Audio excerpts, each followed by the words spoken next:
fikra zako zigeuzwa kabisa zikakaa kwa eneo la Mungu, kuna mambo ambayo ulikuwa unahangaika nayo zamani hayatakusumbua tena. Unajua leo hata mtu kutoa sadaka tu hawezi. Sawa? Kutoa sadaka hawezi mtumishi wa Mungu. Sio kwamba hana hela. Ni fikra tu. Sijasema hawezi.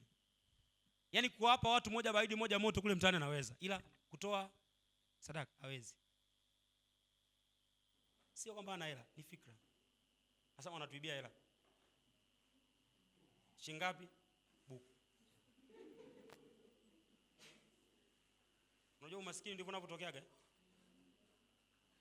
Hivi unaelewa? Kuna mtu alikuwa anamwambia, tunaposoma history tunafundishaga watoto hivi. Mmoja wapo kwa nini bara la Afrika ni maskini? Tunasema bara la Afrika ni maskini Ndio julikana dunia. Kwa nini maskini? Tunaambia ni mmoja wapo ni colonial legacy. Colonial legacy ni ukoloni ndio uleta umaskini. Wewe Mungu tusaidie. Ukoloni umeleta nini? Haya, tunakubali ukoloni ulikuwepo. Sasa tutawala, si ndio? Wakachukua madini, wakachukua nini na nini. Kwa makadirio bara la Afrika lina uhuru wa miaka 60 kwa makadirio. Hiyo ni average tuseme, si ndio? Nchi nyingi zimepata uhuru miaka 60. Kwa sasa hizi miaka average 60.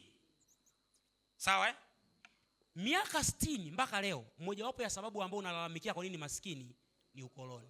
Haya, tuangalie wakoloni waliiba nini? Waliiba madini. Kwa teknolojia gani waliiba madini? Haya. Wakoloni walizuia mvua isinyeshe? Walibeba ardhi wakaondoka nayo? Waling'oa madini yote alizina wakaondoka nayo? Waliua wanyama wote wakaondoka nao?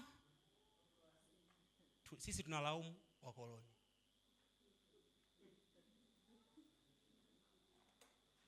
Ngoja nikwambie, mimi nawaambia watoto wangu, naye kufundisha haya kajibu mtihani, ila maisha sio haya. I'm telling you. Sikudanganyi. Sio nini?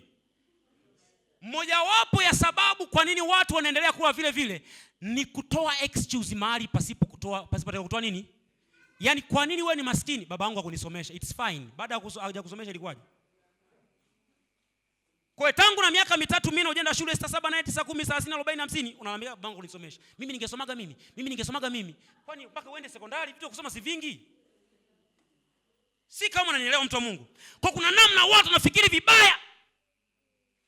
Kwa hiyo mtoto namfundisha kwamba wakoloni ndio wametuletea umaskini na anabaki hivyo analaumu mtu wakoloni. Ndio maana Mwafrika kimwona mzungu anaona kama Mungu pati tu ametokea. Anawaza kumuomba hela. Hivi sisi kama unaelewa watu wa Mungu. Bwana asifiwe.